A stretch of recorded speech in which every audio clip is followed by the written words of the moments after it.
Assalamualaikum Ustaz. Waalaikumsalam warahmatullahi wabarakatuh. Mengenai tentang, kalau sudah pakai mengenai, nggak usah pakai tentang, ya. Kalau sudah pakai tentang, tidak pakai mengenai. Jadi kalau kita katakan mengenai tentang, pepeo, Anda hampir mengulang kalimat yang sama. Nggak apa-apa ya, sedikit biar energinya makin bertambah. Ini insya Allah bisa pulih dengan cepat. Tentang bayi yang meninggal. Apakah benar bayi itu akan masuk surga? Dan apabila bayi itu masuk surga, apakah bisa bayi itu membawa kedua orang tuanya ke surga?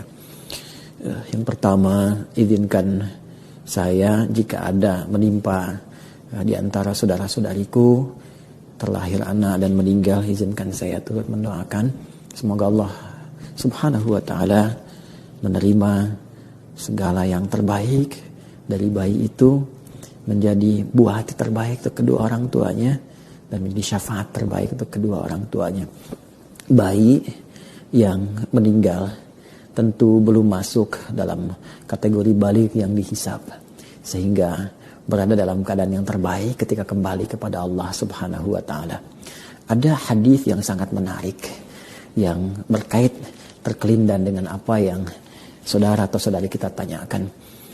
Di dalam hadis ini riwayat sahabat Abu Musa Al-Asy'ari radhiyallahu taala anhu qala Rasulullah sallallahu alaihi wasallam, satu kali Rasulullah sallallahu alaihi wasallam pernah bersabda, "Idza mata waladu 'abdin," bima makna jika wafat anak dari seseorang. Walad itu menunjuk kepada kondisi anak masih kecil. Ya, baru terlahir itu disebut maulud, yang baru lahir itu kategori walad. Ya, jadi di Quran surah kedua ayat 233 Allah berfirman, wal walidatu yurdi'na auladahunna, dan para ibu yang baru melahirkan anak-anaknya. Aulad itu jamak dari kata walad. Jadi boleh jadi baru lahir, mungkin ada yang meninggal. Ya, ada usia berapa hari kemudian meninggal.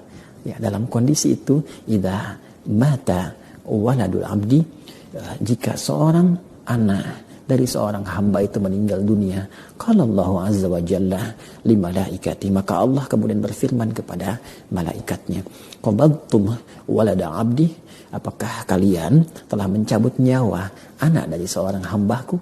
Fayaquluna na'am, maka malaikat menjawab karena mereka telah menunaikan tugas sesuai dengan ajal anak itu. Kata mereka, na'am, iya ya Allah. Lalu Allah kemudian berfirman kembali, qala Allahu azza wa jalla qabadtum fuada atau qabadtum thamarata fuadi, apakah kalian juga telah mencabut buah hati dari hambaku itu? Maka mereka mengonfirmasi, mengatakan kepada Allah sebagai bentuk kepatuhan tugas yang telah ditunaikan. Fayaquluna na'am, malaikat berkata, iya ya Allah. Kemudian Allah bertanya kembali, dan ini adalah sebuah uslub, metode untuk mengkonfirmasi benarnya tugas malaikat yang tidak menyimpang. Allah sangat maha tahu. Sebelum terjadi, sedang terjadi, akan terjadi, tak perlu bertanya pun Allah sudah tahu. Tapi kalau di Quran, di hadis kita temukan Allah bertanya, itu untuk mengkonfirmasi kebenaran dari apa yang telah Allah tetapkan. Malaikat tidak pernah menyimpang, tidak pernah bermaksiat, karena itu ditunjukkan kepada kita, ini buktinya. Ya, maka Allah berfirman lagi kepada para malaikat, "Madza qala 'abdi?" Apa yang kemudian dikatakan oleh hambaku yang anaknya meninggal itu? Ya, apa sikap dari hambaku yang anaknya telah meninggal itu? Maka fayaquluna, malaikat itu menjawab kepada Allah Subhanahu wa taala, "Hamidaka wastarja." Ia terus memujimu ya Allah, dan mohon kepadamu pula agar diberi kesempatan kembali untuk bisa berkumpul dengan anaknya itu. Dia memujimu ya Allah, dia memujimu ya Allah, dan memohon kepadamu agar bisa berkumpul kembali dengan anak itu. Maka Allah Subhanahu wa taala berfirman, faqala Allah azza wa jalla, ibnu lahu baitan fil jannati wasammuhu bi baitil hamdi. Masya Allah, bangunkanlah untuk mereka di surga satu tempat, satu rumah, dan namai rumah di surga itu dengan nama Baitul Hamdi, yaitu rumah tempatnya orang-orang yang telah memuji.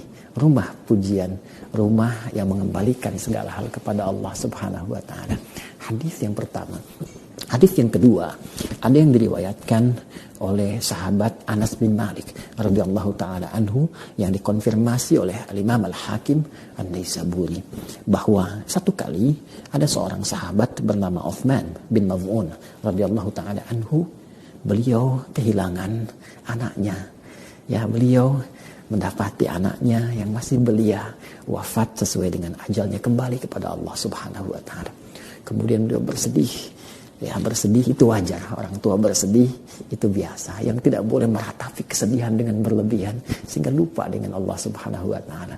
Lantas Nabi SAW memberikan satu konfirmasi berita yang sangat menyentuh.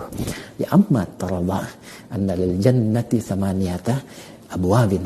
Hei Uthman, apakah engkau tidak merasa rela kalau surga itu punya 8 pintu?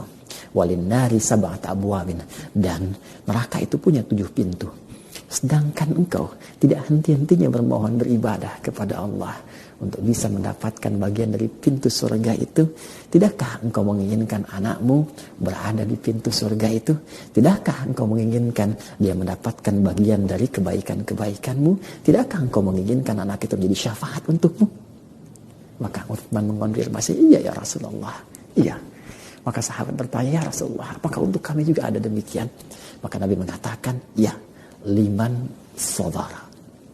Liman saudara. Ya, kata Nabi, bagi siapa yang terus bersabar, dan mendekat kepada Allah Subhanahu wa taala, wa hamidallah bima makna, dan memuji Allah Subhanahu wa taala, mengembalikan segala hal kembali kepada Allah Subhanahu wa taala.